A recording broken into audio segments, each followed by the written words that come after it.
آج یہاں تک لوگ کہنا شروع کر کچھ مبلغ اور خطیب کہ یہ نہ دیکھو سید نمازیں کتنی پڑھتا ہے، یہ عقیدہ جو بھی ہو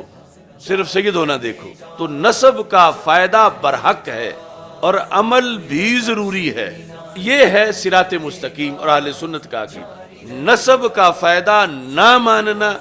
یہ ناسبیت خارجیت ہے، اور عمل کی باقاعدہ چھٹی دے دینا یہ تفضیلیت رافضیت ہے۔ وہی شرف نسب جس پر اتنی دلیلیں دی، لیکن اسی شرف نسب پر کسی کا فخر کرنا اور عمل چھوڑ دینا، اس کو جہالت قرار دیا۔ رسول پاک صلی اللہ علیہ وسلم خود صاحب شریعت اپنی زبان سے اپنی دختر کو جو بدعت الرسول صلی اللہ علیہ وسلم ہے انہیں فرما رہے ہیں اعملی کہ آپ عمل کرو، تو ان سے بڑی پہنچی سرکار کون ہو سکتی ہے؟ بسم اللہ الرحمن الرحیم۔ رب اشرح لی صدری ویسر لی امری واحلل عقدۃ من لسانی یفقہوا قولی۔ رضیت باللہ ربا وبالاسلام دینا وبمحمد صلی اللہ علیہ وسلم نبیا ورسولا۔ اللہ اکبر،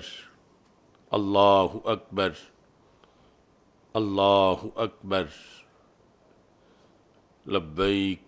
لبیک لبیک یا رسول اللہ صلی اللہ علیہ وسلم۔ الحمد للہ رب العالمین والصلاة والسلام علی خاتم النبیین سید الرسل وخاتم المعصومین وعلی آلہ واصحابہ اجمعین، اما بعد فاعوذ باللہ من الشیطان الرجیم۔ بسم اللہ الرحمن الرحیم۔ انما یرید اللہ لیذہب عنکم الرجس اہل البیت وَيُطَهِّرَكُمْ تَطْهِيرًا۔ صدق اللہ العظیم وصدق رسولہ النبی الکریم الامین۔ ان اللہ وملائکتہ یصلون علی النبی یا ایہا الذین آمنوا صلوا علیہ وسلموا تسلیما۔ الصلاۃ والسلام علیک یا سیدی یا رسول اللہ وعلی آلک واصحابک یا حبیب اللہ۔ الصلاۃ والسلام علیک یا سیدی یا خاتم النبیین وعلی آلک واصحابک یا سیدی یا خاتم المعصومین۔ مولایا صلی وسلم دائما ابدا علی حبیبک خیر الخلق کلہم، منزہ عن شریک فی محاسنہ فجوہر الحسن فیہ غیر منقاسم۔ محمد تاج رسل اللہ قاطبۃ، محمد صادق الاقوال والکلم، محمد ذکرہ روح لانفسنا، محمد شکرہ فرد علی الامم۔ رب صلی وسلم دائما ابدا علی حبیبک خیر الخلق کلہم۔ خدایا بحق بنی فاطمہ کہ برقول ایمہ کنی خاتمہ، اگر دعوتم رد کنی ور قبول، منو دستو دامان آل رسول صلی اللہ علیہ وسلم۔ اللہ تبارک و تعالی جل جلالہ و عم نوالہ کی حمد و ثنا اور حضور سرور کائنات مفخر موجودات سید المرسلین خاتم النبیین خاتم المعصومین احمد مجتبیٰ جناب محمد مصطفیٰ صلی اللہ علیہ وآلہ واصحابہ وبارک وسلم کے دربار گوہر بار میں ہدیہ درود و سلام عرض کرنے کے بعد السلام علیکم ورحمۃ اللہ وبرکاتہ۔ رب ذوالجلال کے فضل اور توفیق سے تحریک لبیک یا رسول اللہ صلی اللہ علیہ وسلم اور تحریک صراط مستقیم کے زیر اہتمام مرکز صراط مستقیم میں مجدد دین و ملت امام اہل سنت اعلی حضرت امام احمد رضا خان فاضل بریلوی قدس سر العزیز کے سالانہ عرس مقدس کے موقع پر 35ویں افکار رضا سیمینار کا انعقاد کیا جا رہا ہے۔ آج کا موضوع ہے امتیازات سیادت اور عمل کی دعوت۔ میری دعا ہے خالق کائنات جل جلالہ ہم سب کو قرآن و سنت کا فہم عطا فرمائے اور قرآن و سنت کے ابلاغ و تبلیغ اور اس پر عمل کرنے کی توفیق عطا فرمائے۔ مجدد دین و ملت اعلی حضرت امام محمد رضا خان فاضل بریلوی قدس سر العزیز نے دین متین کے مختلف موضوعات پر نہایت مستند طریقے سے لکھا اور بڑے جامع انداز میں دلائل اور براہین کا ایک دفتر رقم کیا، جس کو فتاوی رضویہ سے تعبیر کیا جاتا ہے۔ آج پوری دنیا میں یوم رضا منایا جا رہا ہے، صفر المظفر کا پورا مہینہ، اور اس کے علاوہ بھی اعلی حضرت فاضل بریلوی رحمۃ اللہ علیہ کے ذکر کی محفلیں سجتی ہیں۔ یقیناً اللہ کے ولیوں کے لیے ایصال ثواب کی تقاریب اور ان کے تذکرے کی جو مجالس ہیں وہاں رحمتوں کا نزول ہوتا ہے، اور پھر ان ہستیوں کی ارواح کے ساتھ ایک مناسبت پیدا ہوتی ہے، اور طلب فیض کے لحاظ سے اس سلسلہ میں ترقی ہوتی ہے۔ اعلی حضرت رحمہ اللہ تعالیٰ کا دن منانے کا اس سے بھی جو اہم طریقہ ہے، اس کے ساتھ ساتھ وہ یہ ہے کہ آپ کی تعلیمات کو اجاگر کیا جائے، اور جو ہر طرف سے اندھیرے حملہ آور ہیں ان کے مقابلے میں اعلی حضرت کی روشن تعلیمات جو قرآن و سنت کی ہی تعلیمات کا ایک خلاصہ ہے انہیں پیش کیا جائے۔ تو میں یہ چاہتا ہوں کہ ہمارے حضرات جو پوری دنیا میں یوم رضا مناتے ہیں وہ بھی اس نہج پر منایا کریں کہ اس میں کچھ نہ کچھ حصہ ضرور اعلی حضرت کی تصانیف سے پیش کیا جائے اور پھر اسے سامعین کو سمجھایا جائے۔ یعنی یہ تو ابتدائی ایک چیز تھی کہ فتاوی رضویہ کی جلدیں کتنی ہیں، اعلی حضرت رحمۃ اللہ علیہ کی کل کتابیں کتنی ہیں، یا آپ نے وضو کی قسمیں کتنی بیان کیں، یا وضو کے جن پانی سے ہوتا ہے۔ اصل تو اس سے اگلا مرحلہ ہے کہ آپ نے ہر فتنے کا جو رد کیا وہ دلائل کیا ہیں، اور ان دلائل سے آج ہمیں کیا سبق مل رہا ہے، اور کس طرح ہم وہ دلائل جو ہیں پیش کر کے آج بھی باطل کا مقابلہ کر سکتے ہیں۔ تو وہ جو ابتدائی طریقہ ہے وہ تو ایک طلباء کے لیے ہے، یا ابتدائی طور پر چلو ایک سال یوم رضا پہ اس کو بیان کر لیا، لیکن اصل جو ذخیرہ ہے علوم اعلی حضرت کا، اور وہ ہمارے پاس آپ کی تصانیف کی شکل میں موجود ہیں، اس کی جامع تشریح یہ پیش کرنا اس وقت کا تقاضا ہے، اور ان تشریحات سے ہی فتنوں کا مقابلہ کیا جا سکتا ہے۔ یعنی جتنے بھی فتنے آج جنم لے رہے ہیں ان سب کا جواب اعلی حضرت رحمۃ اللہ علیہ نے لکھا ہوا ہے۔ تو اب کتنی ضرورت ہے کہ ہم وہ جواب لوگوں کو پڑھ کے سنائیں۔ یعنی صرف آپ کی کتابوں کی گنتے رہیں یا مختلف جو تعارف کی چیزیں ہیں، وہ یقیناً جس طرح میں نے ذکر کیا کہ رحمتوں کا نزول ہوتا ہے اور اس سے ایک قرب پیدا ہوتا ہے، لیکن آج جو فتنے ان کی آگ جو جلا رہی ہے، تو اس آگ کو بجھانے کے لیے اگلا مرحلہ جو ضروری ہے کہ آپ کی تعلیمات جو ہیں ہر موضوع پر ان کو اجاگر کیا جائے۔ اور اس میں ظاہر ہے کہ یہ مشکل کام ہے کہ پہلے ان تعلیمات کو پڑھنا، پھر سمجھنا، اور پھر آگے سمجھانے کی صلاحیت، اور اس کے بعد پھر اس پر کوئی بولے تو اس کو جواب دینے کا یہ سلسلہ، یہ وقت کی ضرورت ہے۔ یہ اللہ تعالیٰ کا خصوصی کرم ہے کہ ہم نے بہت پہلے سے یہ سلسلہ شروع کیا، اور آج 35ویں افکار رضا سیمینار پر ہم پہنچے ہوئے ہیں، اور ان سیمینارز کا بڑا اثر ہوا ہے معاشرے میں، اور جو لوگ خرافات میں یا باد اعتقادی میں یا مختلف قسم کے اندھیروں میں ڈوب رہے تھے، کافی حد تک ان کے ذریعے روشنی پھیلی ہے۔ اور ہم نے پہلے سیمینار میں کہا تھا کہ اگر اللہ تعالیٰ نے وقت دیا تو انشاءاللہ 100 افکار رضا سیمینارز کا ہم انعقاد کریں گے۔ تو اب 35ویں افکار رضا سیمینار تک ہم پہنچے ہیں، اور ہر موضوع اس کا جو ہے وہ بڑا ضروری ہے، اور ایک یہ جامع تشریح ہے فتاوی رضویہ کی اور تصانیف اعلیٰ حضرت رحمۃ اللہ علیہ کی، حالات حاضرہ میں جو اس کی ضرورت ہے اس کے لحاظ سے یہ ایک سلسلہ اللہ تعالیٰ کے فضل و کرم سے جاری ہے۔ اللہ تعالیٰ اس کی تکمیل کی ہمیں توفیق عطا فرمائے۔ آج کا موضوع نہایت اہم موضوع ہے، 23ویں جلد فتاوی رضویہ شریف کی۔ اس میں بہت سے امتیازات آپ نے بیان کیے ہیں سیادت کے لحاظ سے۔ رسول اکرم نور مجسم شفیع معظم صلی اللہ علیہ وسلم کا خاندان، جسے تمام خاندانوں پر عظمت دی گئی، ان کے امتیازات اور اس کے زیر سایہ دیگر جو مباحث ہیں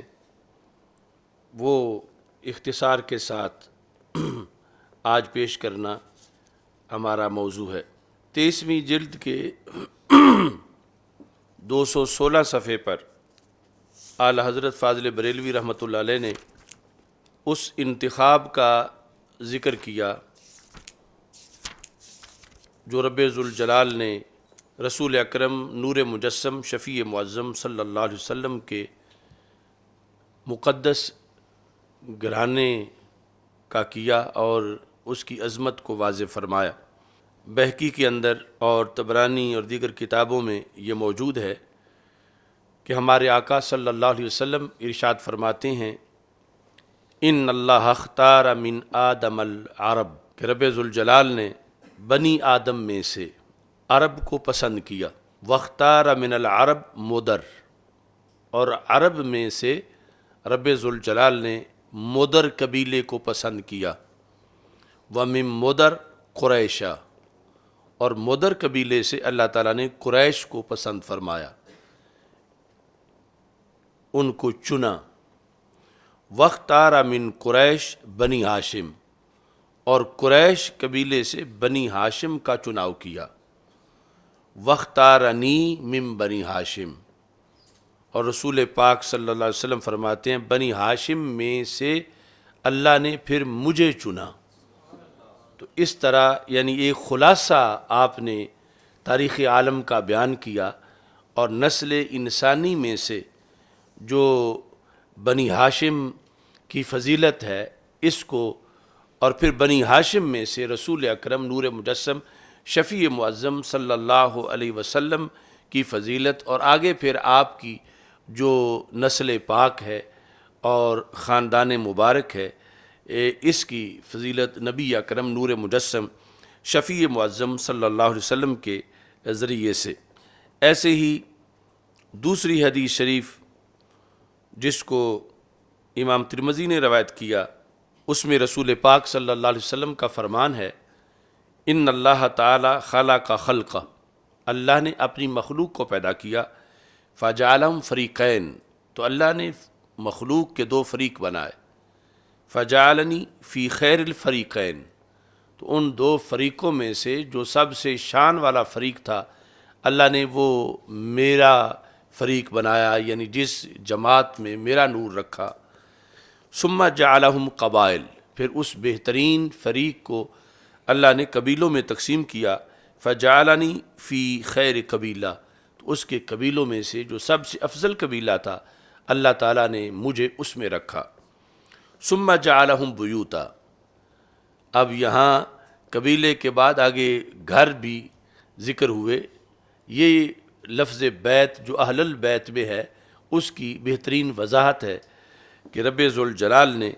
پھر اس قبیلے کو گھروں میں تقسیم کیا، فجعلنی فی خیرہم بیتا،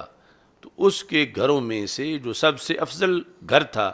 رب ذوالجلال نے میرے لیے وہ پسند کیا، فانا خیرکم قبیلہ و خیرکم بیتا، میں تم سب سے قبیلے کے لحاظ سے بھی فوقیت رکھتا ہوں، اور میں تم سب سے گھر کے لحاظ سے بھی فضیلت رکھتا ہوں۔ تو اس میں نبی اکرم نور مجسم شفیع معظم صلی اللہ علیہ وسلم نے یہ اپنے گھرانے کے جو امتیازات ہیں ان کی جو جامع حیثیت ہے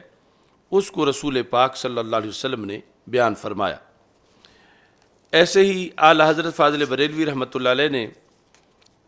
228 صفحے پر قریش کے لحاظ سے ان کی پھر 4 خصلتیں بیان کی، خاندان قریش کی 4 خصلتیں، جس کو ابو نعیم نے حلیہ کے اندر روایت کیا کہ ہمارے آقا صلی اللہ علیہ وسلم فرماتے ہیں ان فیہم لخصالا اربعہ، قریش کی 4 خصلتیں ہیں، 4 بڑی خوبیاں ہیں۔ انہم اصلح الناس عند فتنہ، یہ قریش جو ہیں فتنہ کے وقت سب سے زائد صلاح پر ہیں، یعنی جب فتنوں کی آندھی چلے تو اس میں انہم اصلح الناس، اصلح اس میں تفضیل ہے کہ جن کے پاس زیادہ صلاح ہو، تو یہ عند الفتنہ تمام لوگوں میں سے زیادہ صلاح اور درستگی والے ہیں۔ پھر وَأَسْرَعُهُمْ إِقَامَةً بَعْدَ مُصِیبَةٍ، مصیبت آ جانے کے بعد دوبارہ کھڑے ہونے میں یہ سب سے تیز ہیں، یعنی مصیبت میں جب آئے اور سب کو نڈھال کر دے، اب اس کے بعد پھر سٹینڈ لینے کے لحاظ سے اسرعہم اقامتم بعد مصیبت، کہ مصیبت کے بعد اقامت کے لحاظ سے، دوبارہ کھڑے ہونے کے لحاظ سے، یعنی مصیبت کے بعد سب سے پہلے جو ٹھیک ہو جائے وہ قریش ہیں۔ یہ دوسری خصلت بیان کی کہ باقی لوگ اتنا جلد اس مصیبت کے اثرات سے آزاد نہیں ہوتے جتنا جلد یہ ہو جاتے ہیں۔ وَأَوْشَكُهُمْ كَرَّةً بَعْدَ فَرَّةٍ، اور سارے لوگوں میں سے سب سے جلد تر دشمن پر پلٹ پڑتے ہیں، یعنی ایک بار حملہ کرنے کے بعد دوبارہ حملہ کرنے کی صلاحیت بھی ان کی زیادہ ہے، یعنی کسی وقت اگر حکمت کے تحت پیچھے بھی ہٹ جائیں تو پھر جلد حملہ کرنے میں ان کو صلاحیت دی گئی ہے۔ وَأَوْشَكُهُمْ كَرَّةً بَعْدَ فَرَّةٍ وَخَيْرُهُمْ لِمِسْكِينٍ وَيَتِيمٍ، عام لوگوں میں سے مسکین اور یتیم کے حق میں سب سے اچھے ہیں، مسکین اور یتیم کے لیے شیلٹر بننے کے لحاظ سے اور ان کے ساتھ تعاون کے لحاظ سے۔ وَأَمْنَعُهُمْ مِنْ ظُلْمِ الْمَمْلُوكِ، اور مملوک یعنی غلام یا جو کمزور لوگ ہیں ان کو یہ بادشاہوں کے ظلم سے بچانے میں زیادہ قوت رکھتے ہیں، یعنی یتیموں غریبوں کی حمایت کرنے کے لحاظ سے، ان کو ظلم سے بچانے کے لحاظ سے، یعنی یہ چیزیں ان کو ودیت کی گئی ہیں، یہ خصلتیں ان کے خمیر کے لحاظ سے، ان کی جبلت اور ان کی طبیعت کے لحاظ سے، یہ فضائل رسول اکرم نور مجسم شفیع معظم صلی اللہ علیہ وسلم نے اس خاندان قریش کے بیان کیے، جس سے آگے بنی ہاشم اور بنی ہاشم سے سرور کائنات صلی اللہ علیہ وسلم، اور آگے یہ یہاں سے پھر سیادت کا سلسلہ جو ہے وہ خصوصی طور پر شروع ہونے والا تھا۔ تو نبی اکرم نور مجسم شفیع معظم صلی اللہ علیہ وسلم نے یہ شانیں بھی اس خاندان کی اور سیادت کے یہ امتیازات بھی بیان فرمائے ہیں۔ ایسے ہی جب اس امت میں امامت کبریٰ کا فیصلہ کرنا تھا تو اس میں بھی رسول پاک صلی اللہ علیہ وسلم نے اس چیز کو اجاگر کیا۔ ایک تو ہے امامت صغریٰ جو مصلی کی امامت ہے، ہم نے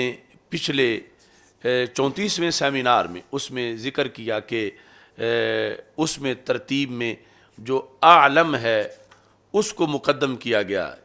کہ وہ جماعت کرائے، اور وہاں جا کے 9ویں نمبر پہ انصابہم شرفن نسب کا ذکر آیا ہے۔ لیکن جو امامت کبریٰ ہے اس کے لحاظ سے رسول اکرم صلی اللہ علیہ وسلم کا یہ فرمان ہے معجم کبیر میں کہ آپ نے فرمایا الائمۃ من قریش، امام یعنی خلفاء، خلافت راشدہ رسول اکرم صلی اللہ علیہ وسلم کے بعد یہ سارے قریش سے ہوں گے۔ اسی واسطے خلفائے راشدین جو ہیں ان میں سے کوئی بھی انصار میں سے نہیں، سب کے سب قریش سے ہیں، مہاجرین میں سے بنائے گئے، کہ یہ رسول اکرم صلی اللہ علیہ وسلم کا فیصلہ تھا، الائمہ من قریش۔ ایسے ہی فرمایا ان ھذا الامر فی قریش، کہ یہ خلافت کا امر جو ہے یہ قریش میں رہے گا۔ تو اس بنیاد پر بھی رسول اکرم صلی اللہ علیہ وسلم نے یعنی امامت کبریٰ کے اندر قریش کو باقی لوگوں پر ترجیح دی کہ امامت کبریٰ ان کے سپرد کی جائے۔ دنیا میں بھی یہ امتیازات ہیں اس سیادت کے، اور فقہی احکام میں پھر جس طرح کے زکوٰۃ کا مسئلہ ہے، صدقات کا مسئلہ ہے کہ وہ میل ہے اور یہ بلند شان والے ہیں اور وہ ان کے شایان شان نہیں، تو آخرت کے اندر بھی یعنی ان کے امتیازات ہیں بحیثیت ایک خاندان یا نسب یا برادری، اس میں یعنی جو فضیلت اس خاندان کی ہے وہ کسی بھی خاندان کی نہیں ہے، اور پھر اس فضیلت کا جو اعتبار ہے قیامت کے دن وہ بھی اس خاندان کی خصوصی انفرادیت ہے، اور اس کے بعد پھر جو ہے صلاح اور تقوی کے لحاظ سے دیگر جہتیں بھی ان کو بھی معاشر کے دن پروٹوکول میں شامل کیا جائے گا۔ لیکن سب سے اولین بحیثیت نسب اور خاندان کے یہ ہے کہ جس کے بارے میں ہمارے آقا صلی اللہ علیہ وسلم نے یہ لفظ جو ہیں وہ ارشاد فرمائے، جس کو اعلیٰ حضرت فاضل بریلوی رحمۃ اللہ علیہ نے 233 صفحے پر اسی 23ویں جلد کے اندر پیش کیا، جو طبرانی معجم کبیر اور مستدرک للحاکم میں ہے، کہ ہمارے آقا صلی اللہ علیہ وسلم ارشاد فرماتے ہیں کل سبب و نسب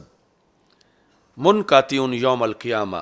الا سببی و نسبی، کہ ہر سبب اور ہر نسب قیامت کے دن جو ہے وہ منقطع ہو جائے گا سوائے میرے سبب اور نسب کے۔ ہر سبب اور ہر نسب منقطع ہو جائے گا، منقطع کے لفظ ہیں۔ اب اس کا یہ مطلب نہیں ہے کہ جو آج جس کا بیٹا ہے قیامت کے دن وہ اس کا شمار نہیں ہوگا، یا نسب قیامت کے دن مٹ جائے گا، یہ ریکارڈ میں نہیں ہوگا۔ منقطع کا مطلب یہ ہے کہ نسب کی بنیاد پر کوئی چھوٹ نہیں ہوگی، نسب کی بنیاد پر کوئی نمبر نہیں ملیں گے کہ یہ فلاں چودھری کا بیٹا ہے، فلاں نواب کا بیٹا ہے، لہذا اس کو اتنے اضافی نمبر دے کے پاس کر دو۔ باقی سب نسب جو ہیں ان کا کوئی اعتبار نہیں کیا جائے گا الا سببی و نسبی۔ تو رسول اکرم صلی اللہ علیہ وسلم نے فرمایا سوائے میرے نسب اور میرے سبب کے، یعنی اس کا قیامت کے دن بھی اعتبار کیا جائے گا۔ باقی سب جو نسب ہیں ان کے پروٹوکول ختم ہو جائیں گے، دنیا کے کسی بڑے بادشاہ کے ساتھ، لینڈ لارڈ کے ساتھ، نواب کے ساتھ اس کا جو تعلق ہے کسی کا اس کی اولاد میں سے ہے، تو یہ تعلق اس کو فائدہ نہیں دے گا سوائے میرے سبب اور نسب کے، سببی و نسبی۔ اس میں نسب سے پہلے بھی سبب کا ذکر کیا، اور سبب کیا ہے؟ فرمایا کہ جن لوگوں کا میرے ساتھ تعلق ہے۔ اب یہ اس میں عموم ہے کہ تعلق امتی ہونے کے لحاظ سے ہے، تعلق رسول پاک صلی اللہ علیہ وسلم کا غلام ہونے کے لحاظ سے ہے، عشق کے لحاظ سے ہے، تو یعنی یہ جہت بھی ساتھ بیان کی، اور پھر انصاب میں سے امتیاز جو تھا وہ بھی بیان کیا کہ اور تو کسی کے نسب کا فائدہ نہیں ہوگا، لیکن میرے نسب کا، جن کا مجھ سے نسب ملتا ہے، اس نسب کا ان کو فائدہ ہوگا، اور ساتھ یہ کہ میں جن کا نبی ہوں، جن کا میں رسول ہوں، جو میرے ریلیٹڈ لوگ ہیں، جو مجھ سے تعلق رکھتے ہیں، انہیں میرے تعلق کا فائدہ ہوگا۔ تو یہ چیزیں رسول پاک صلی اللہ علیہ وسلم نے بیان کی، اور ساتھ اس میں جو اس خاندان کے قیامت کے دن بھی امتیازات ہیں، ان امتیازات کو بھی بیان فرمایا۔ ایسے ہی رسول اکرم صلی اللہ علیہ وسلم نے پھر ان لوگوں کا رد فرمایا کہ جو قیامت کے دن نسب کے لحاظ سے جو فائدہ پہنچنے والا ہے، اس کا جو اعتراف نہیں کرتے،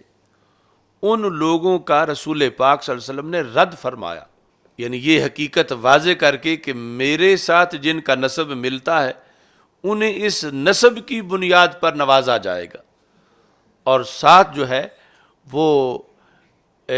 چونکہ اس پر جب کچھ منافقین نے اعتراض کیا، اور پھر آج بھی یعنی ایک طبقہ، جس طرح کہ ہم نے پورا وہ پروگرام کیا تھا تقویت الایمان کے بارے میں، کہ وہ اس پر ہے کہ قیامت کے دن اس کا کوئی فائدہ نہیں ہوگا، تو رسول اکرم صلی اللہ علیہ وسلم نے یہ بھی آپ کی خطبات ختم نبوت میں سے ہے کہ آپ نے پہلے ہی اس چیز کا اپنے لفظوں میں رد کیا، ان لوگوں کا رد جو فائدہ تسلیم نہیں کر رہے تھے، اور وہ الفاظ یہ ہیں کہ ہمارے آقا صلی اللہ علیہ وسلم ارشاد فرماتے ہیں، ما بال اقوام، مسند بزار میں ہے، ما بال اقوام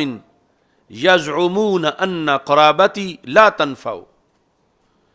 ان لوگوں کا کیا حال ہے جو یہ گمان کرتے ہیں کہ میرے ساتھ رشتہ داری کا کوئی فائدہ نہیں،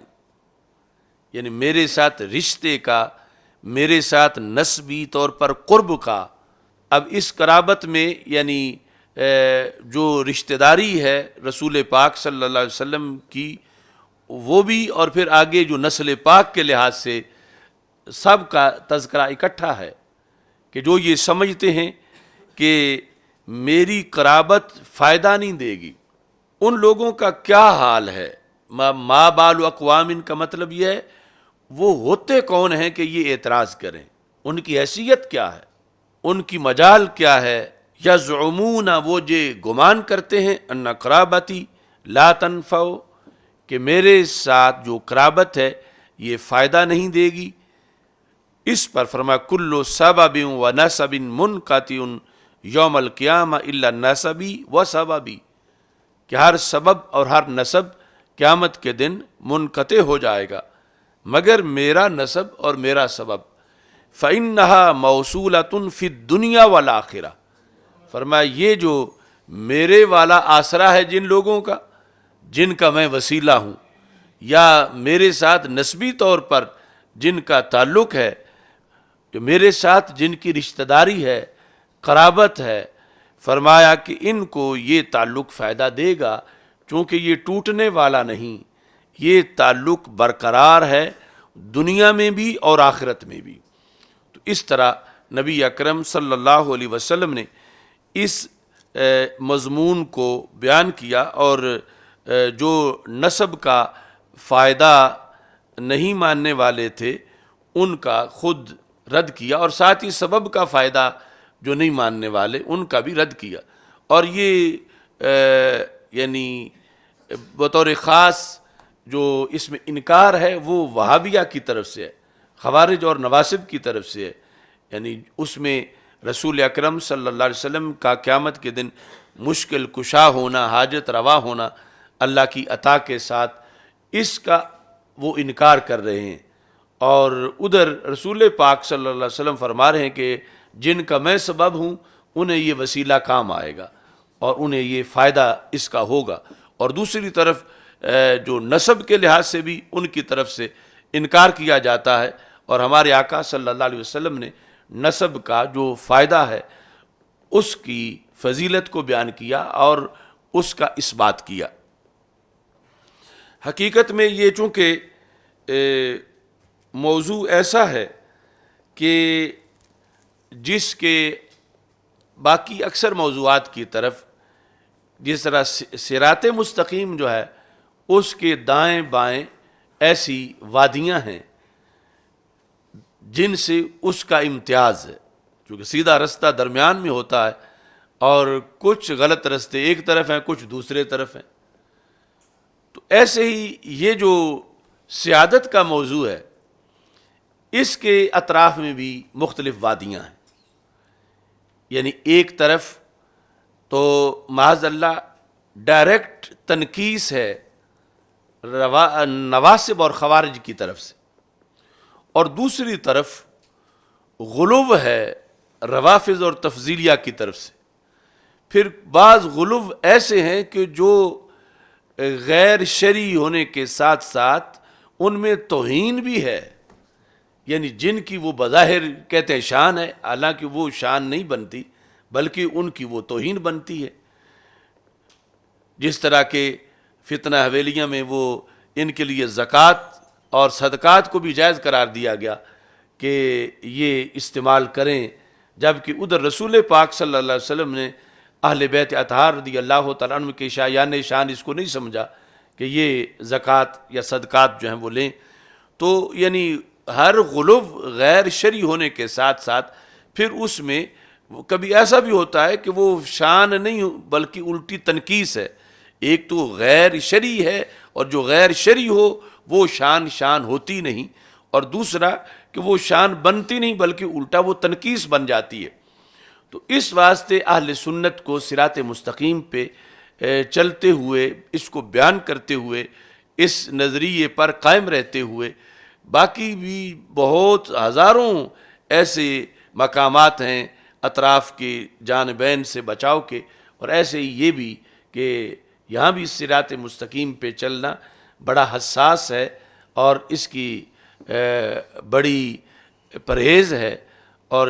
دونوں طرف دیکھ کر بیلنس اور اعتدال اور توازن،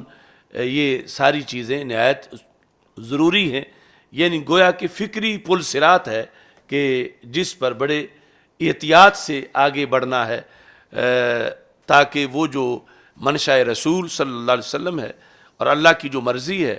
اور جو دین حق ہے بندہ اس کے ساتھ متمسک رہے، اور تنقیص اور غلو کا جو ہر حملہ ہے اس سے محفوظ رہے. اعلی حضرت فاضل بریلوی رحمۃ اللہ علیہ نے اس سلسلہ کے اندر جب اسماعیل دہلوی اور دیگر بہت سے لوگوں کی طرف سے کچھ باتیں کی جا رہی تھیں تو آپ نے اس پر بھی بڑا جامع انداز میں لکھا. مشہور حدیث ہے، صحیح مسلم شریف کتاب الایمان میں بھی ہے، جس میں لا اغنی عنکم من اللہ شیئا، کہ میں تمہیں کوئی فائدہ نہیں دے سکتا اللہ کے آنے والے عذاب یا پکڑ میں سے کسی شے کے لحاظ سے. اس کو پھر بنیاد بنا کر وہ سارا محل انہوں نے تعمیر کیا کہ کوئی مشکل کشائی نہیں کر سکتے، کوئی حاجت روائی نہیں کر سکتے. آپ نے تو اپنے خاندان کے افراد کو یہ کہہ دیا تھا واضح طور پر. اور یہاں پھر اسماعیل دہلوی نے یہ لکھا تقویۃ الایمان میں کہ پیغمبر نے سب کو اپنی بیٹی تک کو کھول کر سنا دیا کہ قرابت کا حق ادا کرنا اسی چیز میں ہو سکتا ہے کہ اپنے اختیار کی ہو. سو یہ میرا مال موجود ہے، اس میں مجھ کو کچھ بخل نہیں، اور اللہ کے یہاں کا معاملہ میرے اختیار سے باہر ہے. وہاں میں کسی کی حمایت نہیں کر سکتا اور کسی کا وکیل نہیں بن سکتا. سو وہاں کا معاملہ ہر کوئی اپنا اپنا درست کرے اور دوزخ سے بچنے کی ہر کوئی تدبیر کرے. یہ یعنی اسی حدیث کے مضمون کو بیان کرتے ہوئے اس نے اپنی طرف سے تقویۃ الایمان کے اندر یہ لکھا. اب یہ لفظ آپ نے سن لیے، اور دوسری طرف وہ احادیث سنی جن کا بھی ہم نے پہلے ذکر کیا ہے. پھر اس میں جو مسلک برحق ہے وہ یہ کہ رسول پاک صلی اللہ علیہ وسلم کے نسب کا فائدہ اور اس کے قیامت کے دن بھی امتیازات، اور ساتھ ساتھ انہی نفوس قدسیہ کو عمل کی دعوت جنہیں نسب کا شرف حاصل ہے۔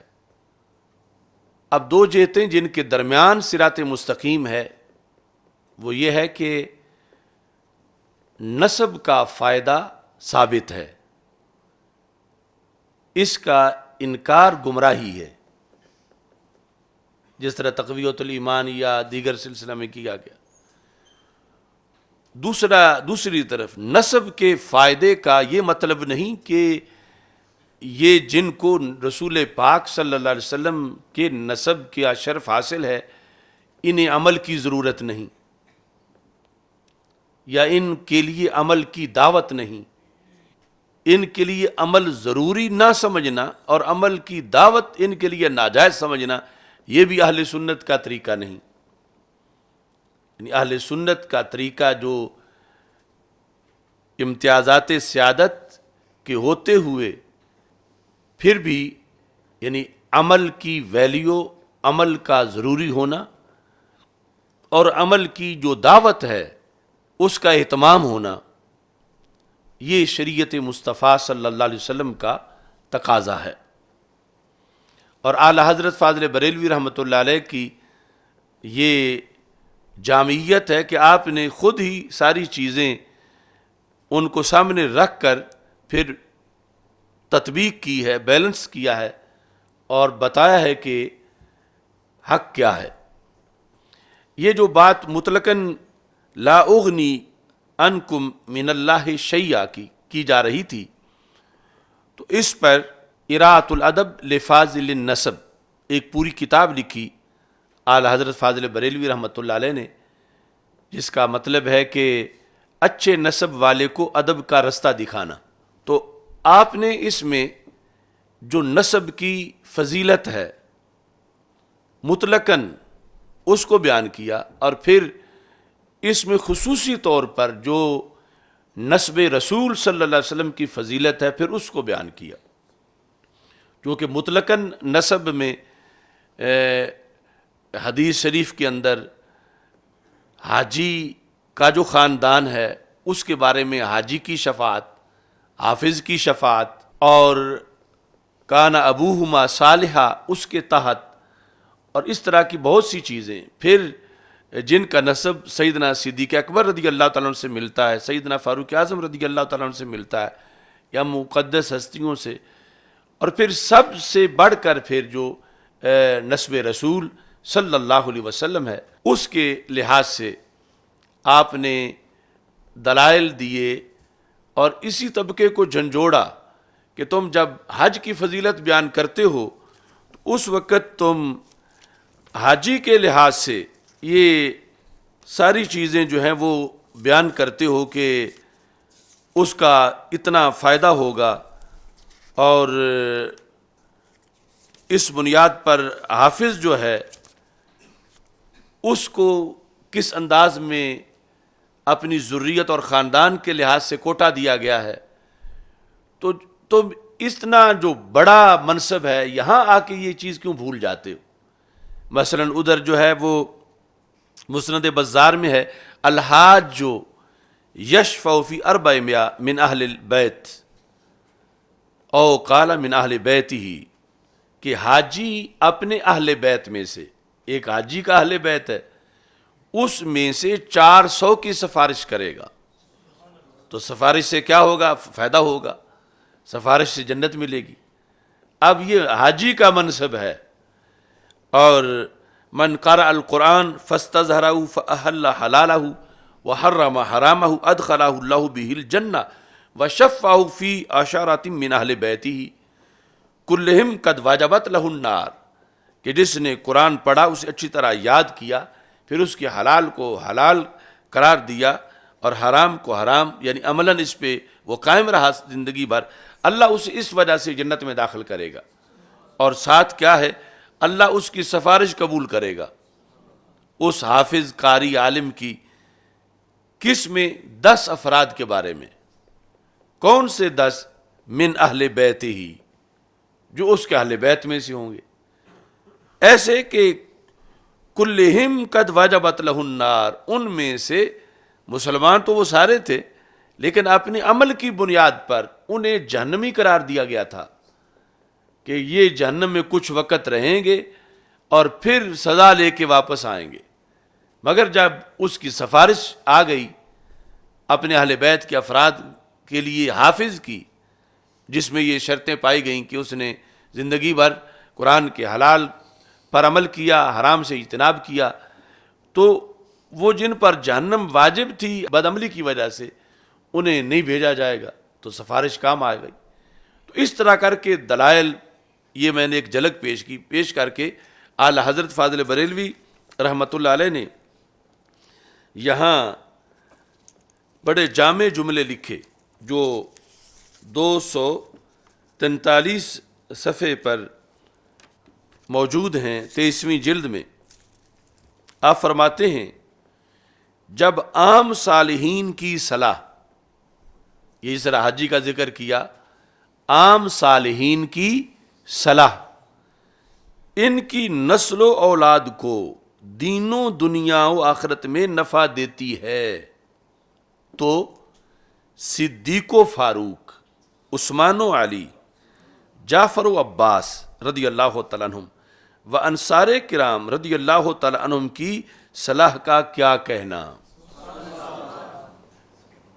یعنی ایک 15ویں صدی کا حاجی یا عالم، اس کے لحاظ سے جب یہ ہے تو وہ ہستیاں تو کروڑ درجہ بلند ہیں صلاح میں جن کا ذکر کیا، تو جن کی اولاد میں شیخ، صدیقی و فاروقی و عثمانی و علوی و جعفری و عباسی و انصاری ہیں، یہ کیوں نہ اپنے نسب کریم سے دین و دنیا و آخرت میں نفع پائیں گے؟ یعنی ان سارے خاندانوں کے جب حافظ اور حاجی اور غازی اور مجاہد کے خاندانوں کو یہ مل رہی ہے سعادت، پھر فرماتے اللہ اکبر، حضرات اولیاء سادات کرام، اولاد امجاد، حضرت خاتون جنت بطول زہرا رضی اللہ تعالی عنہا کہ حضور پر نور سید الصالحین، سید العالمین، سید المرسلین صلی اللہ علیہ وسلم کے بیٹے ہیں کہ ان کی شان تو عرفہ والا و بلند و بالا ہے۔ یعنی پہلے ان سب کا دیگر کا ذکر کر کے تو پھر خصوصی طور پر یہ جو نسب رسول صلی اللہ علیہ وسلم ہے اس کے لحاظ سے جو ہے وہ بیان کیا، اور اس میں کہا کہ اولاد امجاد یعنی حضرت خاتون جنت بطول زہرا رضی اللہ تعالی عنہا کی جو اولاد امجاد ہے وہ کون ہیں؟ کہا کہ وہ سید المرسلین صلی اللہ علیہ وسلم کے بیٹے ہیں کہ ان کی شان تو عرفہ والا و بلند و بالا ہے، تو یعنی یہ جن کا نسب جن کی اولاد میں سے ہونا وہ فائدہ دے گا، ان میں سے پھر بھی بطور خاص جو خاندان رسول صلی اللہ علیہ وسلم اور اہل بیت اطہار رضی اللہ تعالی عنہم کے لحاظ سے جو رسول پاک صلی اللہ علیہ وسلم کا فائدہ ہے، اور پھر آگے اس نسب کے اندر جو حاملین اس نسب کے ان کو جو فائدہ ہے بلند ہستیوں کا، اس کا بطور خاص جو ہے وہ آپ نے تذکرہ کیا۔ تو یہاں پر اعلیٰ حضرت فاضل بریلوی رحمۃ اللہ علیہ نے پھر اس حدیث کا جو لا اغنی عنکم والی حدیث ہے اس کا بھی جواب دیا۔ 249 صفحے پر یہ لفظ بولے کہ یہ جو لا اغنی عنکم من اللہ شیئا رسول پاک صلی اللہ علیہ وسلم نے فرمایا، تو یہ جامع لفظ ہیں، علمی طور پر پھر اس کی میں وضاحت کروں گا کہ یہاں نفی ہے، لا اغنی میں نفی ہے اغنا کی کہ میں تمہیں بے نیاز نہیں کروں گا، مطلب یہ میں تمہیں فائدہ نہیں دوں گا، لیکن فرمایا نفی اغنائے ذاتی ہے، نہ کہ معاذ اللہ سلب اغنائے عطائی،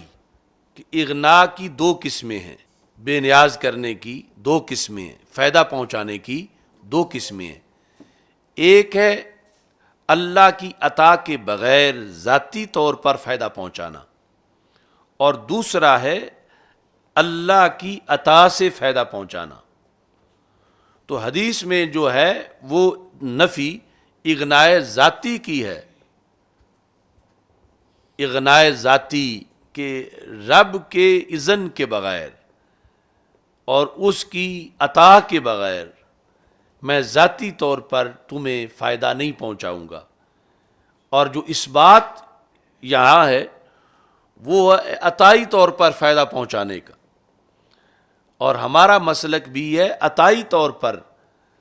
فائدہ پہنچانے کا۔ تو اگر نفی ہوتی اغنائے عطائی کی تو پھر یہ ہمارے مسلک کے منافی تھا، جبکہ یہاں پر جو اغنائے عطائی ہے یعنی اللہ کے اذن سے، اللہ کے دینے سے، اللہ کے دی ہوئے مرتبہ کی بدولت وہ جو فائدہ ہے رسول پاک صلی اللہ علیہ وسلم کی طرف سے سبب والوں کو بھی اور نسب والوں کو بھی، اس کی یہاں اس حدیث میں نفی نہیں ہے، بلکہ وہ تو حدیثیں یہاں تک آتی ہیں کہ جو سکت ہے، ناتمام بچہ، ناتمام کہ ابھی اس کے سارے اعضاء بھی نہیں بنے تھے، اس حالت میں اس کی ولادت ہو گئی، تو رسول پاک صلی اللہ علیہ وسلم نے فرمایا کہ وہ بھی اگرچہ اس کے اعضاء پورے نہیں تھے مگر جس نافے کے ذریعے اس کے بدن میں ماں کے پیٹ میں خوراک جاتی تھی، اس نافے سے وہ اپنے ماں باپ کو باندھ کے جنت کی طرف لے جائے گا، مسلمانوں کا بچہ۔ تو جس امت میں، جس دین میں وہاں تک کا قیامت کے دن کا مانا ہوا نفع توحید کے منافی نہیں ہے، اور وہ دین اسلام ہے، اور اس کو یہ مخالفین بیان بھی کرتے ہیں، تو پھر رسول پاک صلی اللہ علیہ وسلم کے فائدے پر آ کر یا ان صالحین کے فائدے پر آ کر وہ کیوں اس کنجوسی کا اور انکار کا شکار ہوتے ہیں؟ وہ حبیب پیارا تو عمر بھر کرے فیض و جود ہی سر بسر، ارے تجھ کو کھائے تپے سکر، تیرے دل میں کس سے بخار ہے؟ یعنی دوسری طرف وہ بچیوں والی تو حدیث بیان کرتے ہیں کہ جب حضرت عائشہ صدیقہ رضی اللہ تعالی عنہا کے پاس ایک عورت آئی اور اس نے مانگا، تو گھر ایک ہی کھجور تھی، اور اس نے وہ کھجور پھر 2-7 بچیاں جو تھیں ان میں آدھی آدھی بانٹ کے دے دی اور خود کچھ نہ کھایا۔ تو رسول پاک صلی اللہ علیہ وسلم جب تشریف لائے تو عائشہ صدیقہ رضی اللہ تعالی عنہا نے یہ ذکر کیا، تو اس موقع پر رسول اکرم صلی اللہ علیہ وسلم نے فرمایا کہ جس نے 2 بچیوں کی تربیت کی، ان کی پرورش کی، ان کو پڑھایا، پھر ان کو رخصت کیا، تو کن لہو سترا من النار، وہ بچیاں اس باپ کو آگ میں نہیں جانے دیں گی، وہ اس کے سامنے حجاب بن جائیں گی۔ تو اب ان بچیوں کی مشکل کشائی تو مانی جا رہی ہے، ان کی حاجت روائی تو مانی جا رہی ہے، حالانکہ وہ ضروری نہیں کہ وہ بچیوں کو رابعہ بصریہ رضی اللہ تعالیٰ عنہا کے مرتبے پر ہیں، وہ مسلمان ہیں، عقیدہ صحیح ہے، کسی مزدور کسان کی بیٹیاں ہیں، لیکن ان کو یہ اتھارٹی دی گئی ہے حدیث میں، دین میں، اور پھر اس کے اندر بہت سی چیزیں ماننی پڑے گی، کیونکہ کہ حدیث میں اب وہ اس دروازے پہ کھڑی ہوں گی جدھر ان کے والد کو لایا جا رہا ہے، اور اربوں لوگوں میں سے انہیں یہ کیسے پتہ چل جائے گا کہ ہمارے باپ والد کس گیٹ پہ آ رہے ہیں، اور گیٹ جو ہیں وہ بڑے بڑے ہیں، ہزاروں میل کھلے ہیں، اور پھر ایک گیٹ اور دوسرے گیٹ میں بڑا فرق ہے،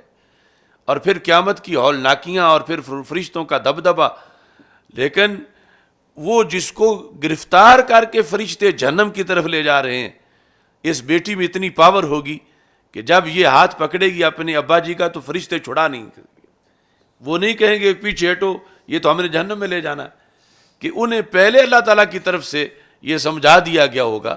کہ آج اس کی بیٹی کی بات مانی جائے گی، وہ اس کو جنت لے جائے گی، تو تم نے روکنا نہیں۔ تو یہ ساری چیزیں اب دین میں مانی گئی ہیں، تو ان کی وجہ سے توحید میں کوئی نقصان نہیں آیا۔ تو پھر یہ دوسری طرف رسول اکرم نور مجسم شفیع معظم صلی اللہ علیہ وسلم کا فائدہ اور صالحین کے نسب کا فائدہ اور پھر نسب رسول علیہ السلام کا خصوصی فائدہ، جو اس سے کروڑہا درجہ بلند و بالا ہے، اس کو ماننے سے پھر توحید کے منافی کیسے ہو سکتا ہے؟ تو اس بنیاد پر اعلیٰ حضرت فاضل بریلوی رحمۃ اللہ علیہ نے یہ اس کا ذکر کیا کہ نفی جو ہے وہ اغنائے ذاتی کی ہے، یہ نفی اغنائے عطائی کی نہیں ہے۔ اب جہاں یہ اسماعیل دہلوی کی اس عبارت کو لکھ کر کہ پیغمبر نے سب کو اپنی بیٹی تک کو کھول کر سنا دیا، اس کو لکھ کر رد کیا اعلیٰ حضرت فاضل بریلوی رحمۃ اللہ علیہ نے، وہاں آپ نے دوسری جگہ اسی مضمون کی حدیث خود بھی لکھی، حضرت سیدہ طیبہ طاہرہ فاطمہ رضی اللہ تعالی عنہا کے لحاظ سے، اور پھر یہ واضح کیا کہ جو یہاں غلط اسلوب ہے وہ یہ ہے کہ نسب کے فائدے کی نفی اگر کوئی کرتا ہے، لیکن جو عمل کی دعوت ہے وہ غلط نہیں ہے۔ عمل کی دعوت وہ مطلوب ہے شریعت میں، اور وہ شریعت کا تقاضا ہے۔ یعنی آج چونکہ وہ جو فتنہ حویلیاں نے ایک سیادت کی نئی ڈیفینیشن کر کے جو آگے چلایا تھا، تو اس کے نتیجے میں آج یہاں تک لوگ کہنا شروع گئے کچھ مبلغ اور خطیب کہ یہ نہ دیکھو سید نمازیں کتنی پڑھتا ہے، کچھ تو ہے کہ عقیدہ جو بھی ہو صرف سید ہونا دیکھو، کوئی کہتا ہے صرف سید ہونے کے بعد پھر عقیدہ بھی دیکھو، اور کوئی کہتا ہے کہ عقیدہ دیکھو مگر یہ نمازیں نہ دیکھو، جبکہ جامع دعوت وہی ہے جس کا تذکرہ قرآن و سنت میں ہے، اور اعلیٰ حضرت فاضل بریلوی رحمۃ اللہ علیہ نے اس کو ذکر کیا۔ اب اس کا ذکر کا یہ جو ہم نے ساتھ لکھا عمل کی دعوت، اس بیس پہ نہیں کہ ہم بہت زیادہ عمل کرنے والے ہیں اور دوسرا کوئی پیچھے رہ گیا ہے، یہ اس لیے ہے کہ دین کا ایک حصہ چھپایا جا رہا ہے اور اس کا اظہار وقت کی ضرورت ہے، چونکہ وہ خود رسول پاک صلی اللہ علیہ وسلم کی زبان سے نکلے ہوئے لفظ ہیں، اور ہمارے صالحین وہ روایت کرتے آئے ہیں، اور آج بھی اس طبقے کی بہتری اسی میں ہے کہ ان کے کانوں تک یہ بات پہنچائی جائے۔ اور اس سلسلہ میں جو الفاظ ہیں رسول اکرم صلی اللہ علیہ وسلم کے، ان کو پیش نظر رکھا جائے۔ مثال کے طور پر 202 صفحہ جو ہے اسی 23ویں جلد کا، اس میں اعلیٰ حضرت فاضل بریلوی رحمۃ اللہ علیہ نے ایک سوال کے جواب میں یہ لکھا، ایک حدیث شریف یہ لکھی، اور ترجمہ جو اعلیٰ حضرت نے کیا میں وہی کرتا ہوں۔ من ابتا بھی اعمالہ لم یسرع بہ نسبہ، من ابتا بھی اعمالہ لم یسرع بہ نسبہ، کہ جس نے شریعت کے مطابق عمل کرنا چھوڑ دیا اس کا نسب کام نہ دے گا۔ یعنی یہ حدیث شریف جو ہے سنن ابی داؤد کتاب العلم موجود ہے، اس طرح مشکات شریف میں من ابتا بھی اعمالہ، لوگ جس کو اس کے عمل نے سست رفتار کر دیا، عمل نے اس کو پیچھے چھوڑ دیا، تو لم یسرع بہ نسبہ، اس کا نسب اسے تیز نہیں کر سکے گا، کہ عمل گننے پر جو پیچھے رہ گیا نسب اس کو آگے نہیں لا سکے گا۔ یہ سیاستہ کی حدیث پیش کی اعلیٰ حضرت فاضل بریلوی رحمۃ اللہ علیہ نے۔ وقول دیگر، اور دوسری حدیث بھی ہے، اور دوسری جو ہے وہ صحیح مسلم کی ہے، وہ کیا لفظ ہیں؟ اعملی یا فاطمہ رضی اللہ تعالی عنک ولا تقولی انی بنت الرسول صلی اللہ علیہ وسلم، یہ جو صحیح مسلم میں حدیث ہے، اس کے کا ترجمہ بھی میں پڑھ کے سناتا ہوں۔ دوسرا قول یہ ہے کہ شریعت پر عمل کرو اے فاطمہ رضی اللہ تعالیٰ عنہ کے، اور یہ نہ کہو کہ رسول اللہ کی بیٹی ہوں۔ یہ دو حدیثیں اعلی حضرت فاضل بریلوی رحمۃ اللہ علیہ نے اپنے فتاویٰ میں 202 صفحے پر 23ویں جلد میں لکھی. ادھر اسماعیل دہلوی سے جنگ لڑی اور وہ جملے لکھے کہ وہ یہ لکھ رہا ہے اور اس کا رد کیا, اور ادھر خود یہ حدیث لکھی کہ رسول پاک صلی اللہ علیہ وسلم تو وہ سیدہ پاک جن کو اپنا ٹکڑا قرار دیا ہے, بدعت الرسول صلی اللہ علیہ وسلم. اب کوئی نیچے 10ویں صدی کا یا 13ویں کا یا 14ویں 15ویں کا سید, وہ تو بڑی دور کی بات ہے, خود ڈائریکٹ جو بدعت الرسول صلی اللہ علیہ وسلم ہیں ان کو فرمایا. اور صحیح مسلم میں ہے, کیا فرمایا؟ اعملی اعمل اعملا اعملو اعملی, مؤنث کا صیغہ ہے, عمل کرو اے فاطمہ رضی اللہ تعالی عنہ کے. یعنی اس میں یہ نہ کوئی ذہن ملا ہے کہ ان میں کوئی کمی تھی, کمی نہ ہونے کے باوجود بھی تو دعوت دی جا سکتی ہے. جس طرح کہ نمازی کھڑا ہے نماز پڑھ رہا ہے تو پھر بھی کہتے ہیں اہدنا الصراط المستقیم, اور ہزاروں حکمتیں ہیں. یعنی اس میں ان کی کوئی تنقیص نہیں کہ سرکار یہ فرمائے, لیکن فرمایا تاکہ یہاں تو کمی نہیں, آگے جہاں کہیں کمی ہو تو وہ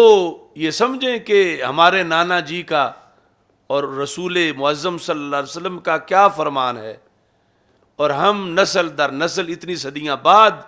جب کہیں گے کہ ہم تو ان کی نسل میں سے ہیں, تو جو ڈائریکٹ ہیں نسل میں ان کو وہ فرما رہے ہیں کہ ولا تقولی انی بنت الرسول صلی اللہ علیہ وسلم, اللہ کے بنت الرسول تو ہیں. فرمایا کہ اور یہ نہ کہو کہ رسول اللہ صلی اللہ علیہ وسلم کی بیٹی ہوں, بیٹی تو یقیناً ہے. یہ نہ کہو کا مطلب کیا ہے کہ بطور فرض, یعنی بعد والوں کے لحاظ سے کہ چونکہ ہم رسول اللہ صلی اللہ علیہ وسلم کی اولاد میں سے ہم ان کے بیٹے ہیں تو ہمیں پھر عمل کی کیا ضرورت ہے. تو یہ دو چیزیں ہیں, ایک ہے نسب کا فائدہ ہونا, دوسرا ہے عمل کا ضروری ہونا. تو نسب کا فائدہ برحق ہے اور عمل بھی ضروری ہے. یہ ہے صراط مستقیم اور اہل سنت کا عقیدہ. نسب کا فائدہ نہ ماننا یہ ناسبیت خارجیت ہے, اور عمل کی باقاعدہ چھٹی دے دینا یہ تفضیلیت رافضیت ہے. یعنی یہ سارا فرق سامنے رکھ کے نظریہ سمجھا جا سکتا ہے اور پھر اس پر آگے بڑھا جا سکتا ہے. اور یہ ہے اصل سیادت کی تعظیم, کہ انہیں کوئی دھوکہ نہ دے.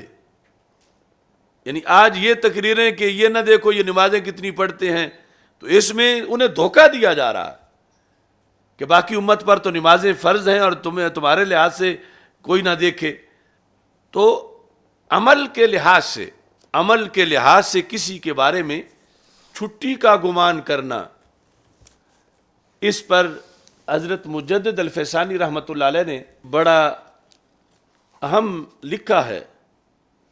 اور گزشتہ جو ہمارا خطبہ تھا اس سلسلہ کے اندر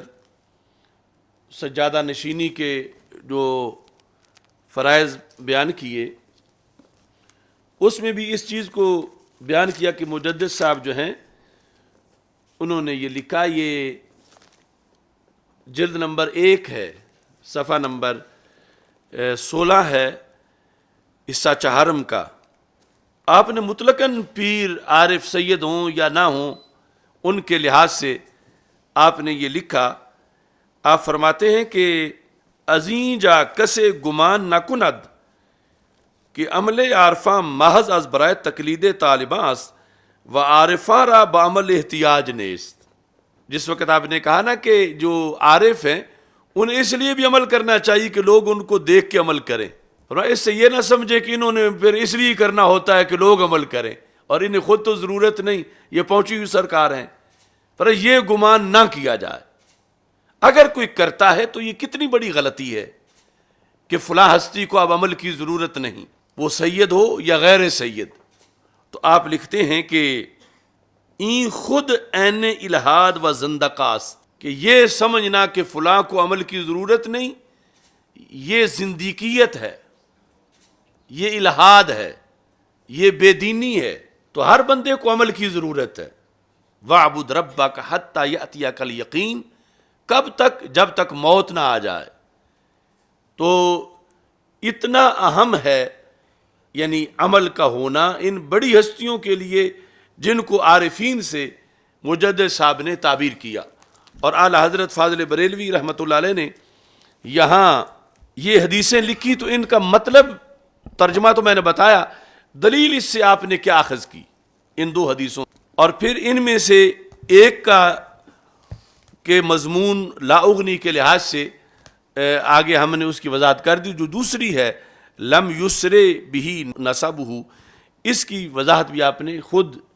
کی، جو اس کا باطل لوگ اسی حدیث کو پیش کر کے جو غلط مطلب لے رہے تو اس کا رد کیا،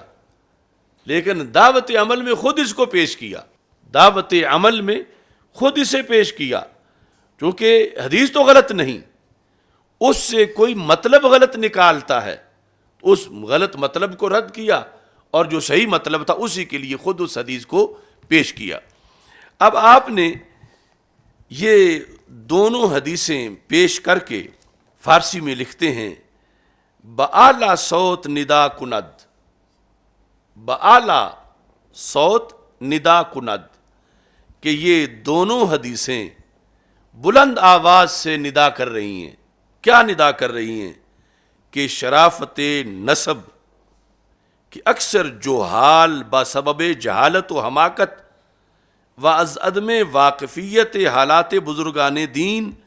و سلف صالحین و صحابہ کاملین و انبیاء و مرسلین صلی اللہ علیہ وسلم بدا مباحات می کند نزد حق تعالی با چیز نمی ارزد و بمنزلہ حبا منصور باشد کما قال اللہ تعالی والذین اوتوا العلم درجات۔ ترجمہ جو آپ نے کیا، فرماتے ہیں کہ یہ حدیثیں دونوں، ایک کیا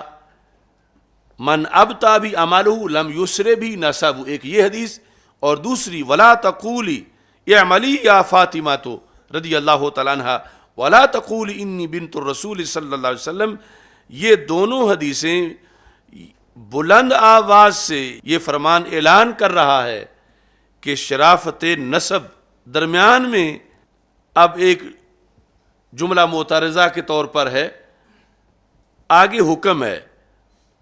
شرافت نسب کہ اکثر جاہل لوگ جہالت و حماقت اور بزرگان دین کے حالات اور سلف صالحین اور صحابہ کاملین اور انبیاء مرسلین کے حالات سے واقفیت کی وجہ سے اس پر فخر کرتے ہیں، اللہ کے نزدیک بے وقت ہے، مثل حبا منصورہ ہے، ایک کا بے وقت ہے اور دوسرا حبا منصورہ، یعنی جب کمرہ بند ہو، دن کے ٹائم اندر اندھیرا ہو اور چھوٹی سی کرن داخل ہو رہی ہو تو باریک ذرے اس میں اڑتے ہوئے نظر آتے ہیں جو لائن بن جاتی ہے، وہ حبا منصورہ۔ تو دو طرح رد کیا، وہی شرف نسب جس پر اتنی دلیلیں دیں، وہی شرف نسب جس کے اتنے فضائل بیان کیے، لیکن اسی شرف نسب پر کسی کا فخر کرنا اور عمل چھوڑ دینا، اس کو جہالت قرار دیا تو فائدہ یقیناً ہے، مگر اس پہ فخر کہ جس کی بنیاد پر خود جن کی طرف نسبت ہے ان کا دین چھوڑا جا رہا ہو، شریعت چھوڑی جا رہی ہو، یہ تو صرف عمل چھوڑنا، ایک ہے پھر آگے بغاوت کرنا اور پھر اس پر اعتراض کرنا، وہ ایک علیحدہ صورتحال ہے۔ تو اب یہ الفاظ میں پھر پڑھ رہا ہوں کہ آپ فرماتے ہیں کہ رسول اکرم صلی اللہ علیہ وسلم کا فرمان کہ جس نے شریعت کے مطابق عمل کرنا چھوڑ دیا اس کا نسب کام نہ دے گا، یعنی اس کا نسب، یعنی اس کو نسب جو اوپر اس کا ہے وہ کام نہ دے گا۔ دوسرا قول یہ کہ شریعت پر عمل کرو اے فاطمہ رضی اللہ تعالیٰ عنہا، اور یہ نہ کہو کہ رسول اللہ صلی اللہ علیہ وسلم کی بیٹی ہوں۔ یہ فرمان بلند آواز سے اعلان کر رہا ہے کہ شرافت نسب کے اکثر جاہل لوگ جہالت و حماقت اور حالات بزرگان دین سے واقفیت کی وجہ سے اس پر فخر کرتے ہیں. یعنی فخر کرنا کس بیس پر ہے؟ فخر کرتے ہیں، فرمایا فخر کرتے ہیں جہالت نمبر 1، حماقت 2، اور حالات بزرگان دین و سلف صالحین و صحابہ کاملین و انبیاء و مرسلین صلی اللہ علیہ وسلم کے سے ناواقفیت کی وجہ سے. یعنی انہوں نے حقیقت طور پر ان کو پتہ نہیں کہ جو کسی ولی غیر سید کی نسل میں سے ہونے کی بنیاد پر، کسی عالم دین کی نسل میں سے ہونے کی بنیاد پر فخر کر کے عمل چھوڑ رہے ہیں. یہ فخر کرنے کا مطلب ہے ترک عمل، یعنی محض تذکرہ اور اس پر اللہ کا شکر ادا کرنا وہ علیحدہ چیز ہے کہ وہ تحدیث نعمت کے طور پر ذکر کریں کہ وہ فلاں ولی کی اولاد میں سے ہے، اس کا رد نہیں. یعنی وہ فخر اور تکبر کی جس کی وجہ سے وہ کہیں کہ ہمیں عمل کی کیا ضرورت ہے، یہ تاثر دیں، تو اس پر آ کر آپ نے فرمایا کہ یہ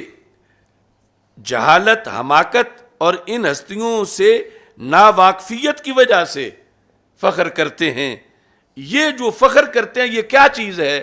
فرمایا اللہ تعالیٰ کے نزدیک بے وقت ہے. اللہ تعالیٰ کے نزدیک بے وقت ہے، مثل حباء منصورہ ہے. یعنی اس چیز کا کوئی فائدہ نہیں. یہ جو فخر کرتے ہیں اور یہ جو ترک عمل ہے اس سے پھر روکنے کے لیے کہ عمل کریں. اعلیٰ حضرت فاضل بریلوی رحمۃ اللہ علیہ نے اس کو ساتھ لکھا اور باقی اس پر اتنی دلیلیں دی کثرت کے ساتھ کہ نسب کا فائدہ ہے. وہ سادات کرام کا نسب تو بڑا اونچا ہے، عام صالحین کے نسب کا بھی فائدہ ہے، اس پر بھی دلیلیں دی. تو یہ ہے صراط مستقیم. یعنی ایک طرف یہ ہے کہ نسب کے فائدے کی نفی جو نواسب اور خوارج، دوسری طرف ہے ایک تو مرجیہ کا مذہب جن کے نزدیک عمل کی کوئی ویلیو ہی نہیں، اور پھر یہاں پر تفضیلیہ اور روافض کا کہ جس کی بنیاد پر کہ یہ لوگ عمل کے محتاج ہی نہیں، عمل اور اسلام تو ان کے ساتھ پیدا ہوا، اس طرح کی وہ باتیں کرتے ہیں. اور یہ کہ عمل ہوتا ہے منزل پر پہنچنے کے لیے، تو یہ تو ولادت کے وقت ہی منزل پر پہنچے ہوئے تھے، ان کو عمل کی ضرورت ہی نہیں. اس طرح کی جو چیزیں وہ کرتے ہیں تو اس کے رد میں یہ ہے کہ جب رسول پاک صلی اللہ علیہ وسلم خود صاحب شریعت اپنی زبان سے اپنی دختر کو جو بدعت الرسول صلی اللہ علیہ وسلم ہیں انہیں فرما رہے ہیں اعملی کہ آپ عمل کرو، تو ان سے بڑی پہنچی سرکار کون ہو سکتی ہے؟ اور ان سے بڑا تقویٰ کس کا ہے اور پرہیزگاری؟ یعنی یہ عام جو دعوت دی جا رہی ہے جن کو، تو اس بنیاد پر وہاں بھی فرمایا کہ عمل کرو. اور جب عمل کا معاملہ قیامت کے دن پوچھا جائے گا تو اس کا جواب یہ نہیں ہوگا کہ میں رسول صلی اللہ علیہ وسلم کی بیٹی ہوں، وہاں عمل پیش کیا جائے گا. ولا تقولی، حالانکہ ہیں لیکن یہ اس خاص پس منظر میں کہ وہاں جواب میں یہ عمل ہوگا اور وہاں جواب میں یہ جملہ نہیں ہوگا. تو یہ لکھ کر آپ نے فرمایا یہ دونوں حدیثیں یہ بتا رہی ہیں اگلی بات، اور اس کے تحت پھر آپ نے اس حقیقت کو بیان فرمایا. آپ نے اس سلسلہ میں مزید جو ذکر کیا ہے وہ اسی جلد کے 205 صفحے پر ہے. آپ نے فرمایا ہے کہ تحقیق مقام و مقال بکمال اجمال یہ ہے کہ مدار نجات تقوی پر ہے، نہ کہ محض نسب پر. مدار نجات تقوی پر ہے. اور اس میں یہ فرمایا کہ حدیث من ابطا بعملہ لم یسرع بہ نسبہ کے یہی معنی ہے. مطلب یہ ہے کہ شرف نسب کے فائدے کے ساتھ ساتھ عمل بھی کیا جائے، اور ساتھ جو دوسرے معنی لے رہے تھے اس کا رد کیا. کیا معنی نہیں ہے؟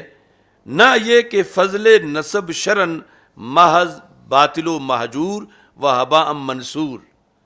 یہ ہے رد ان کا، نواسب کا اور خوارج کا. وہ کیا کہتے ہیں؟ فضل نسب باطل ہے، فضل نسب مہجور ہے، فضل نسب کا فائدہ نہیں. تو فرمایا کہ تمہاری بات غلط ہے، فضل نسب کا فائدہ ہے، اس کو مہجور اور حبام منصور ماننا یہ درست نہیں. یا فرمایا شرافت و سیادت، اس کے بارے میں یہ کہنا نہ دنیاوی احکام شرعیہ میں وجہ امتیاز ہیں نہ آخرت میں، یہ بات بھی غلط ہے. یہ دنیا میں بھی ان میں امتیاز ہے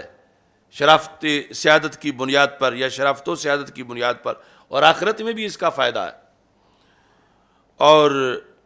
فرمایا کہ جو یہ کہتا ہے کہ آخرت میں بھی نافع یا باعث اعزاز نہیں، وہ بھی غلط ہے. حاشا، ایسا نہیں،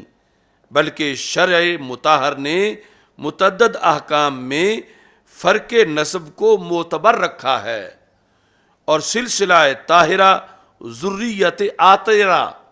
آترہ خوشبو والی سلسلہ طاہرہ ذریت آترہ میں انسلاک و انتصاب ضرور آخرت میں بھی نفع دینے والا ہے. انسلاک کا منسلک ہونا یعنی آل رسول صلی اللہ علیہ وسلم سے منسلک ہونا، اور انتصاب یعنی اس نسب سے ہونا ضرور آخرت میں بھی، یعنی دنیا میں بھی اور آخرت میں بھی نفع دینے والا ہے. تو آج کے موضوع کے لحاظ سے یہ ایک خلاصہ تھا جو ان احادیث کی روشنی میں آپ کے سامنے رکھا، اور اس میں یہ ہے کہ اس خاندان سے نسبت کا جو فائدہ ہے آخرت میں،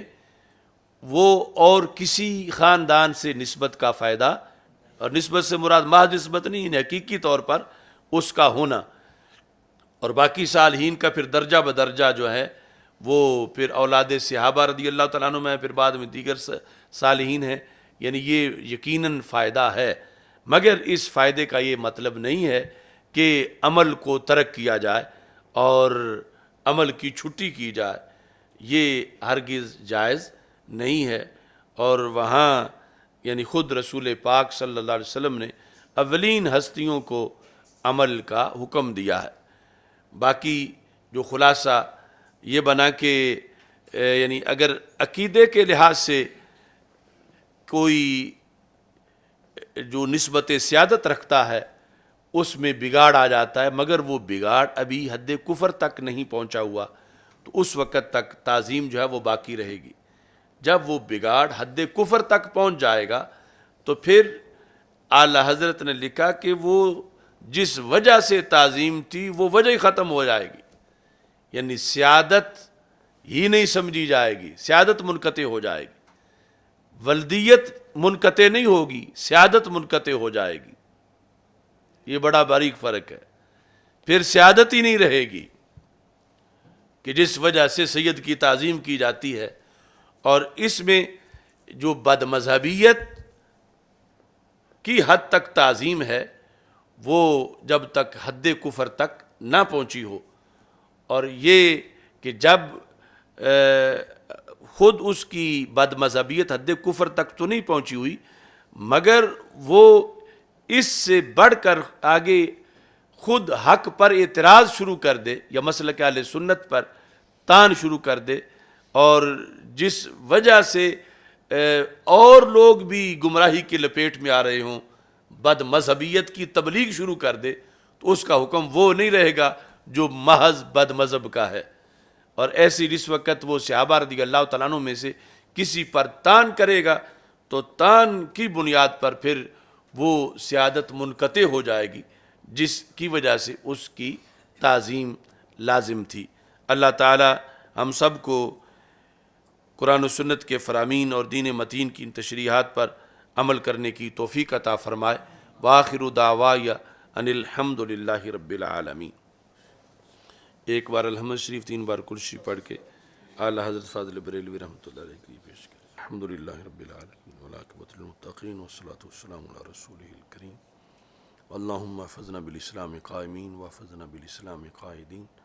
واحفظنا بالاسلام راقدین ولا تشمت بنا الاعداء والحاسدین یا الہ العالمین رسول اکرم صلی اللہ علیہ وسلم کی عظیم مرتبہ کے طفیل، جو کچھ پڑھا ہے تیرے دربار میں پیش کرتے ہیں، قبول فرما، اس پہ اجر و ثواب مرتب فرما، اس کا ثواب سید المرسلین حضرت محمد مصطفیٰ صلی اللہ علیہ وسلم کی روح پر نور کے لیے پیش کرتے ہیں، قبول فرما۔ آپ کے وسیلہ جلیلہ سے تمام انبیاء کرام علیہ السلام، خلفائے راشدین رضی اللہ تعالیٰ عنہم، اہل بیت اطہار رضی اللہ تعالیٰ عنہم، ازواج مطہرات رضی اللہ تعالیٰ عنہم، صحابہ کرام رضی اللہ تعالیٰ عنہم، تابعین، تبع تابعین، ائمہ طریقت، ائمہ شریعت، جمیع المسلمین والمسلمات کے ارواح کے لیے پیش کرتے ہیں، قبول فرما۔ بالخصوص اعلیٰ حضرت امام محمد رضا خان فاضل بریلوی رحمۃ اللہ علیہ کی روح کے لیے پیش کرتے ہیں، قبول فرما۔ یا اللہ ان کے درجات بلند فرما، ہمیں ان کے فیوز و برکات سے حصہ عطا فرما۔ سیدنا داتا گنج بخش جویری رحمۃ اللہ علیہ کی روح کے لیے، حضرت مجدد الفسانی حضرت سیدنا میر علی شاہ صاحب رحمۃ اللہ علیہ کی ارواح کے لیے، حضرت امام فضل خیر آبادی رحمۃ اللہ علیہ کی روح کے لیے پیش کرتے ہیں، قبول فرما۔ حافظ الحدیث رحمۃ اللہ علیہ اور دیگر جن شیوخ کے ذریعے ہم تک دین پہنچا، ان سب کی ارواح کے لیے پیش کرتے ہیں، قبول فرما۔ حاضرین کے جتنے متعلقین مرد و زن حالت ایمان میں دنیا سے جا چکے ہیں، سب کے ارواح کے لیے پیش کرتے ہیں، قبول فرما۔ اپنی والدہ محترمہ مرحومہ مفتی محمد عابد جلالی صاحب، محمد حسن جلالی صاحب، محمد مظہر جلالی صاحب کے ارواح کے لیے پیش کرتے ہیں، قبول فرما۔ محمد عمر جلالی کی والدہ محترمہ مرحومہ کی روح کے لیے پیش کرتے ہیں، ان کے ہمشیرہ کی روح کے لیے پیش کرتے ہیں، قبول فرما۔ اور محمد عبدالباسط جلالی کی ہمشیرہ کی روح کے لیے پیش کرتے ہیں، قبول فرما۔ یا اللہ بیماروں کو شفا عطا فرما، میرے والد محترم کو شفا کاملہ عاجلہ عطا فرما۔ یا اللہ مصائب میں جو پھنسے ہوئے ہیں ان سب کو مصیبتوں سے نجات عطا فرما، سب کے حال پہ رحم فرما۔ یا اللہ حضرت فاضل بریلوی رحمۃ اللہ علیہ کے مسلک کو مزید آسن طریقے سے آگے پہنچانے کی توفیق عطا فرما۔ وصلی اللہ تعالیٰ علی حبیبی سیدنا مولانا محمد وآلہ وصحبہ اجمعین۔